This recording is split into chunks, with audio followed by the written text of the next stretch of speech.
Halo teman-teman semua, baik-baik saja kan kabar kalian hari ini? Kali ini saya akan merangkum dua film tentang seorang mantan anggota militer yang mencoba mencari tahu siapa orang dan dalang di balik penyerangan terhadap keluarganya yang membuat dirinya harus kehilangan istri dan calon anaknya.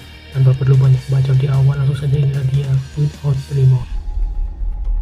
3, 2. Bertempat di Suriah, kita akan melihat para tentara Amerika yang diketuai oleh Ritter dan Kelly yang bersiap melaksanakan tugas untuk menyelamatkan seorang tawanan. Sebelum menjalani misi, Ritter melakukan briefing tentang profil lengkap tawanan dan lokasi tawanan disekap. Misi dimulai dengan menghabisi para penjaga tawanan sebelum akhirnya tawanan berhasil dilepaskan, namun Kelly menemukan identitas musuh yang ternyata adalah militer Rusia, bukan militer Suriah. Namun Ritter meminta agar misi penyelamatan terus dilanjutkan. Syrian army, not Russians. Okay, what are we waiting for? Let's go! Saat akan melanjutkan misi, tiba-tiba muncul seorang musuh yang membawa bazooka yang membuat semua pasukan militer Amerika terkapar dan mendapat serangan tembakan, dan pastinya di bagian ini akan terlihat adegan baku tembak yang sangat seru.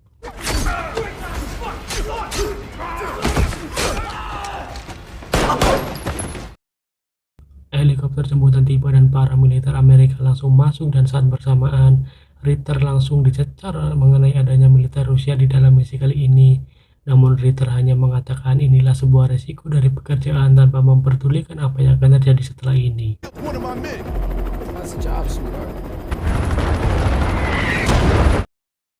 Kelly yang sudah pensiun dari militer sedang merayakan acara 7 bulanan kandungan istrinya yang bernama Pam bersama para kerabat dan teman-temannya. Girl. A girl? Oh, now you're in trouble.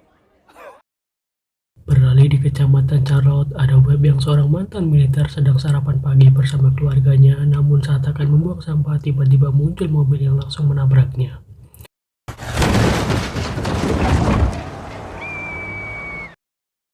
Rowdy bernasib sama dengan Webb ketika sedang berkendara, tiba-tiba dihadang sebuah mobil dan langsung diberondong peluru hingga tewas.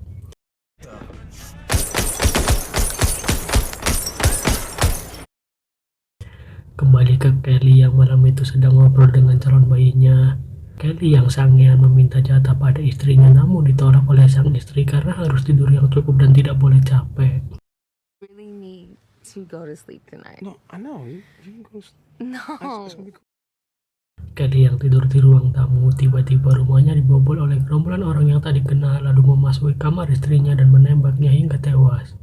Kelly langsung mengecek dan baku tembak tidak dapat dihindarkan yang membuat Kelly harus tertembak dan harus dibawa ke RSUD terdekat karena dalam kondisi koma.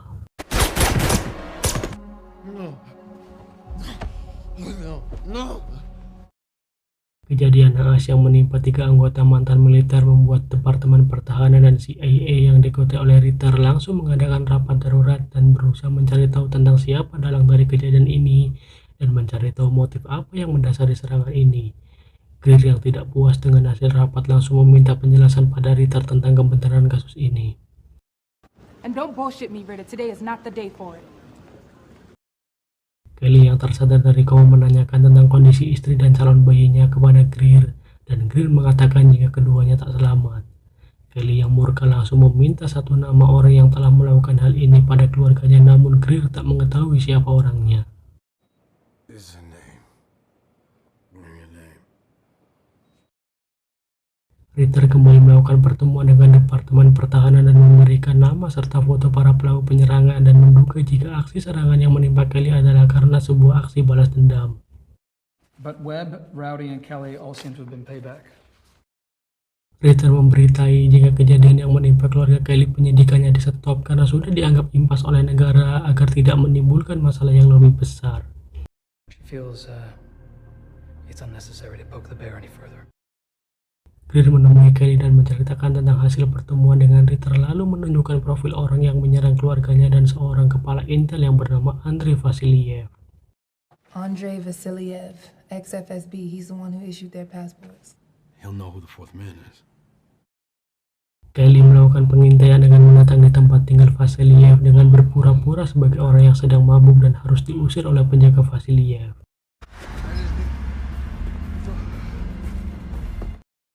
Kelly langsung mengikuti mobil Vasiliev dan mengatur rencana menghubungi polisi seolah-olah melihat anak buah Vasiliev berbuat arogan di jalan yang membuat mobil anak buah Vasiliev diberhentikan. T5629. Hurry up, I'm really scared. Mobil Vasiliev sampai di bandara langsung ditabrak oleh Kelly. Kemudian Kelly menyiramkan bensin lalu membakar mobil Vasiliev. Dan Kelly masuk ke dalam mobil yang terbakar untuk menekan Vasiliev agar menyebutkan nama orang yang sudah membunuh keluarganya.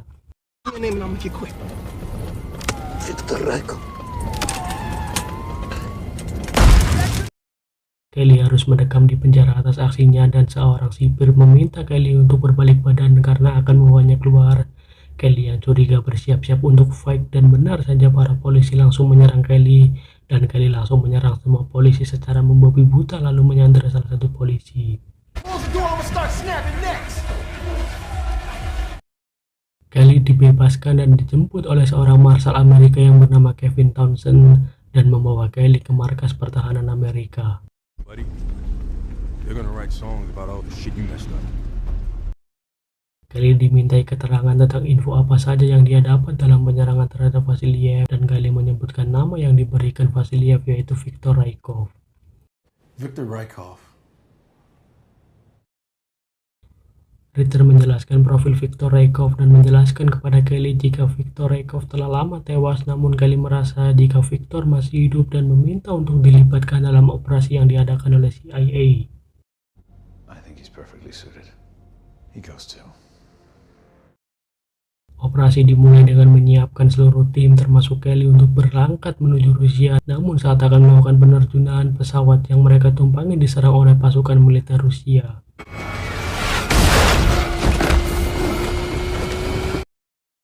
Pesawat harus melakukan pendaratan darurat di laut. Saat semua tim memilih untuk berenang menuju daratan, Kelly justru sibuk untuk mengumpulkan semua amunisi yang sudah disiapkan dengan menyelam ke dalam laut.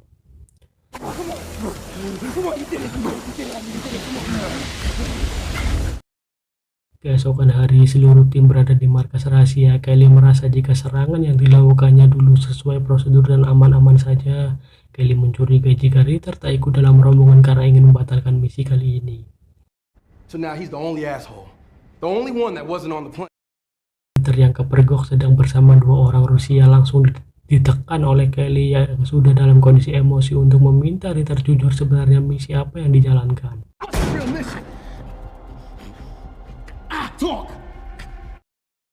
Ritter menjelaskan jika ia membayar dua orang Rusia untuk menangkap Viktor Rykov dan Ritter bersumpah jika dirinya tidak mengkhianati Kelly dan tim.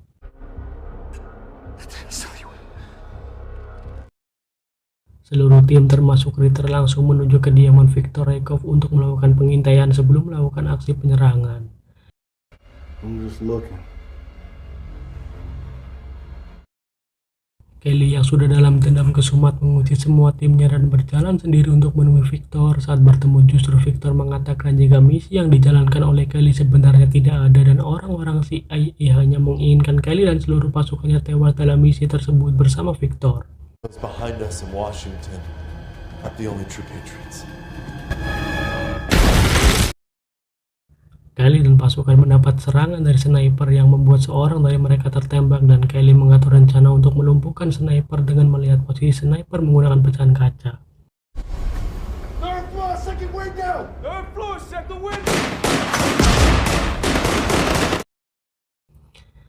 Kelly dan tim mengatur rencana dengan menjebol tembok untuk melarikan diri mencari tempat yang aman, namun ternyata sudah dihadang oleh polisi yang berada di lantai bawah bangunan.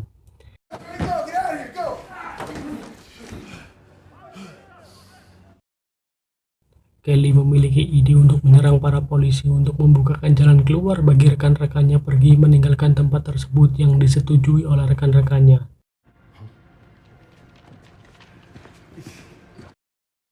Kelly langsung naik ke lantai atas bangunan dan menembaki para polisi dengan bersusah payah dan rekan-rekannya langsung perlahan pergi meninggalkan bangunan tersebut.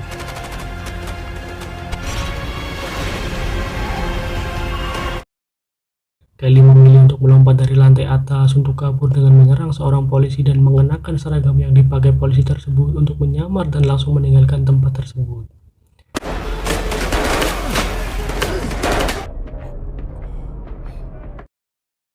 Sampai di markas, Kelly sudah ditunggu oleh Greer dan Ritter, lalu semua tim meninggalkan Rusia dengan menggunakan kapal.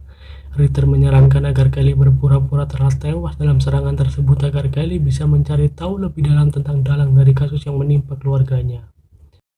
With you as a ghost, maybe we can find out who's behind this.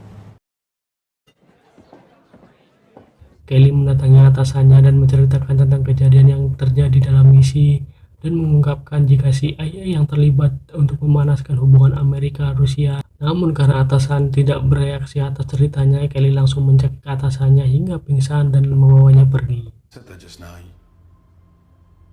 You didn't seem that surprised.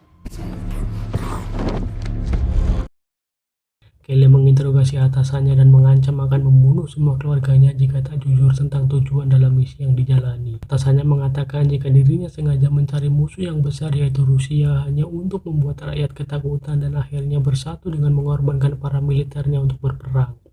The power to threaten their lives, their freedoms. And it works, John. It works. Mendengar jawaban tersebut, Kelly langsung menceburkan mobil ke dalam sungai yang membuat atasannya tewas tenggelam bersama mobilnya dan Kelly berhasil selamat. Kelly diberi identitas palsu oleh Greer dan Kelly pergi meninggalkan Amerika untuk memulai kehidupan baru dan film pun selesai. I know you're dead and all now. Don't be a stranger.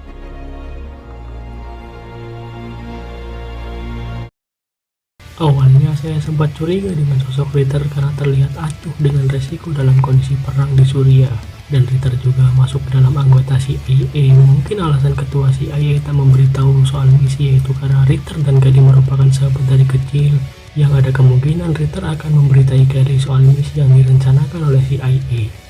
Dan hikmah yang dapat kita ambil dari film ini adalah jangan mengorbankan orang lain hanya untuk kepentingan pribadi atau kelompok meski dengan alasan untuk tujuan yang baik. Sekian review film hari ini, saya Udin melaporkan dari rumah. Sampai jumpa di video selanjutnya dan terima kasih bagi kalian yang sudah menonton.